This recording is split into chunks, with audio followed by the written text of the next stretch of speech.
Selamat siang anak-anak, tetap semangat. Dalam keadaan apapun, kita tetap semangat, terutama di dalam proses pembelajaran secara daring ini. Gimana, semuanya sudah siap hadir di depan HP-nya masing-masing atau laptopnya untuk bertemu dalam proses pembelajaran kali ini. Jangan lupa absen ya, supaya nanti Bapak tahu siapa yang hadir, yang sakit, yang izin, dan alpa. Materi kita kali ini berkaitan dengan proses perkembangan berbagai kelompok sosial dalam masyarakat. Kalau pertemuan yang lalu berkaitan dengan faktor pendorong dinamika kelompok sosial. Ya, kemudian kita lanjutkan dengan proses perkembangan berbagai kelompok sosial dalam masyarakat multikultural.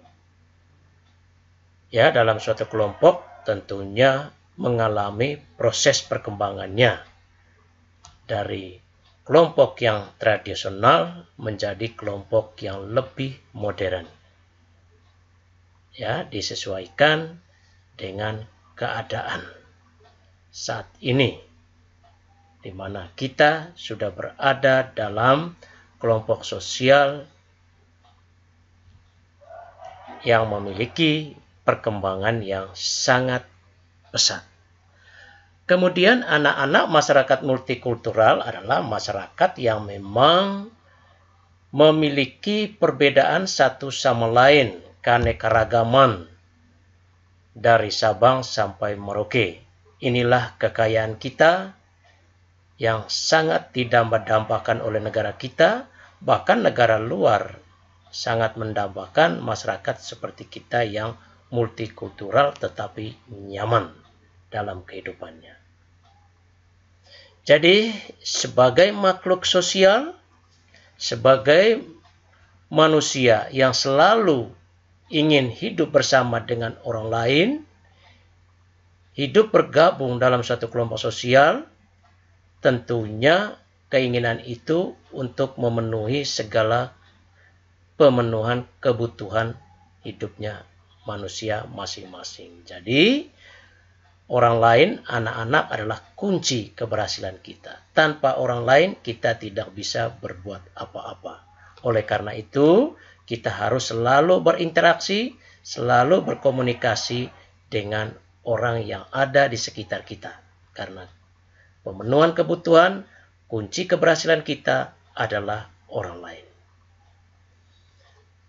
Anak-anak, beberapa perkembangan kelompok sosial dalam masyarakat. Kita lihat di sini, antara lainnya adalah kelompok kekerabatan. Apa saja kelompok kekerabatan? Nah, kita lihat dalam gambar anak-anak, ada dua gambar di sini. Gambar pertama dan gambar kedua. Ya, gambar pertama jumlah orangnya sedikit, gambar yang kedua jumlah orangnya banyak. Nah, sekarang yang gambar orangnya sedikit di sini adalah keluarga Batih, keluarga inti atau nuklir family, seperti yang ada di rumah kita masing-masing. Kalau di rumah itu ada ayah, ibu, dan anak-anak. Ya, inilah yang dikatakan keluarga Batih atau keluarga inti. Kalau nggak ada anak-anak, nggak apa-apa, ayah dan ibu. Atau ayahnya nggak ada, atau sudah nggak ada ayahnya, berarti ibu dan anak-anak. Sebaliknya ibunya mungkin nggak ada, ayah dan anak-anak. Ini yang dikatakan keluarga Batih atau keluarga inti, nuklir family. Selanjutnya, gambar yang kedua adalah perkembangan dari keluarga Batih. Perkembangan dari keluarga Batih menjadi keluarga luas. atau extended family. Yang sekarang kita lazim sebutnya adalah kekerabatan. Ya, ini perkembangan dari keluarga Bati. Ada nenek kakeknya, ada anak-anaknya, dan juga ini cucu-cucunya. Jadi ini masih dalam sebuah keluarga kekerabatan. Perkembangan dari keluarga Bati tadi. Ya, anak-anak. Jadi itu perkembangan dari keluarga Bati, keluarga inti, dengan keluarga luas atau extended family. Terus, ada istilah yang berikutnya, kelompok okupasional. Kapan kelompok ini muncul? Ataukah dalam saat sekarang ini, situasi yang semakin maju, masyarakat Indonesia, pendidikannya semakin berkembang dengan baik, dalam pendidikan ataupun dalam pekerjaan menggunakan teknologi, ya memang demikian. Jadi kelompok okupasional ini adalah kelompok yang muncul ketika masyarakat semakin maju, spesialisasi jelas berkembang secara alamiah melalui lembaga pendidikan. Sehingga muncullah orang-orang yang memiliki keahlian, memiliki ilmu-ilmu tertentu, ya, sehingga bisa dikatakan sebagai kelompok profesi atau kelompok okupasional. Dalam gambar, anak-anak lihat, ini adalah kelompok okupasional Ikatan Dokter Indonesia. Jelas ini melalui pendidikan, spesialisasi, sehingga mereka bisa menjadi dokter-dokter. Atau Bapak Ibu guru dalam sebuah kelompok okupasional seperti PGRI, Persatuan Guru Indonesia. Itu juga dikatakan kelompok profesi atau kelompok okupasional. Lanjut. Kelompok volunteer. Siapa ini kelompok volunteer, anak-anak? Ya, kalau anak-anak lihat dalam setiap ada bencana, ya, ada relawan. Setiap ada pemilu, ada pemantauan. Siapa pemantauan ini? Kelompok khusus yang memiliki gagasan yang sama, kepentingan yang sama. Dan kelompok inilah mereka sendiri yang membiayai kebutuhannya di saat mereka melaksanakan kegiatannya. Ya, kalau mereka relawan, jadi tidak ada mereka menyibukkan pemerintah untuk menyediakan ini, menyediakan itu. Jadi mereka sendiri yang menyediakan, ya, secara mandiri. Ya, misalnya dalam pemantauan pemilu, ya, mereka memantau jalannya pemilihan umum supaya tidak terjadi masalah dalam pemilih, supaya tidak terjadi kecurangan. Ya, inilah kelompok independen. Ya, memiliki kepentingan yang sama, jadi namun tidak mendapatkan perhatian dari masyarakat yang makin luas daya jangkauannya. Jadi kelompok volunteer biasanya dapat memenuhi kebutuhan anggotanya secara mandiri, gitu ya. Relawan atau dan independen pemantau pemilu. Lanjut. Masyarakat pedesaan, rural community. Masyarakatnya memiliki mata pencarian bertani, berkebun. Lalu bagaimana dengan kepemimpinannya? Biasanya, ya, kesepakatan di dalam masyarakat itu.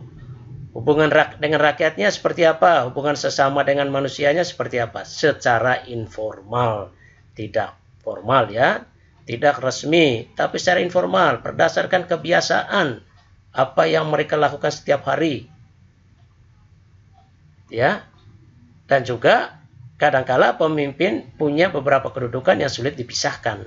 Contoh sebagai kepala desa. Jadi kepala desa ini dari rakyat, ya, dipilih oleh rakyat dan untuk kepentingan rakyatnya. Jadi di sini ini gambar-gambar situasi di mana mereka, kesehariannya selalu berinteraksi, berkomunikasi satu sama lain secara akrab, ya, dengan tempat tinggal yang sederhana, ya, tetapi hidup mereka tetap nyaman dan tentram.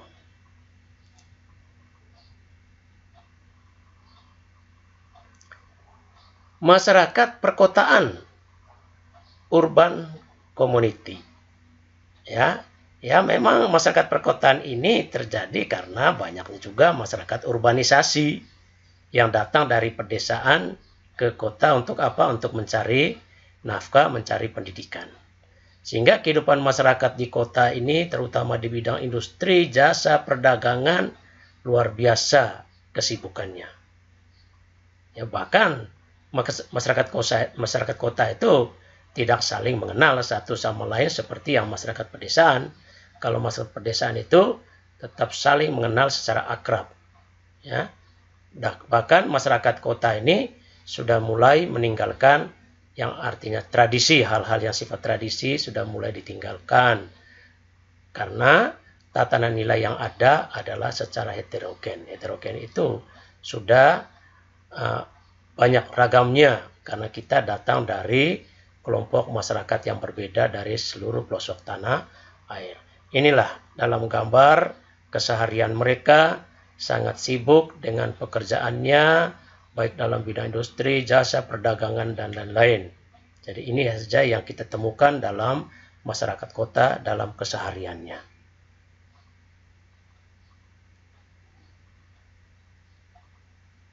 Jadi ini yang dikatakan proses perkembangan bagi berbagai kelompok sosial dalam masyarakat multikultural.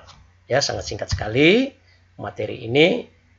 Namun demikian, Bapak harapkan materi ini Anda perkayakan dengan membaca buku. Ya, lihat kembali ada 5 proses perkembangan di sini.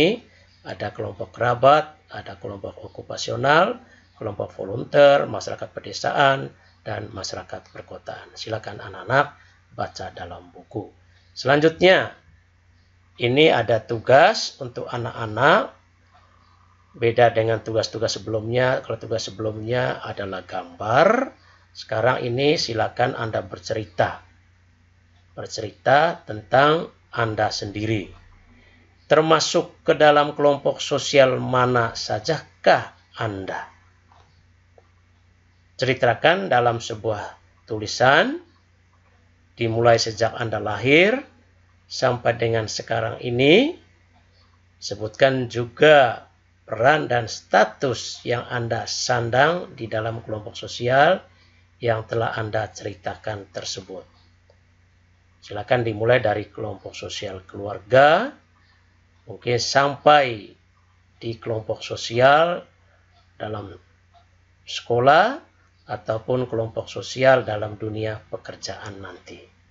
Ya, silakan ditulis dalam buku tulis Anda. Terima kasih anak-anak, untuk pertemuan kita kali ini sangat singkat, namun diharapkan bermanfaat dan anak-anak bisa memahami semua apa yang Bapak sampaikan dalam materi ini. Diakhiri, selamat siang dan tetap semangat untuk kita semua.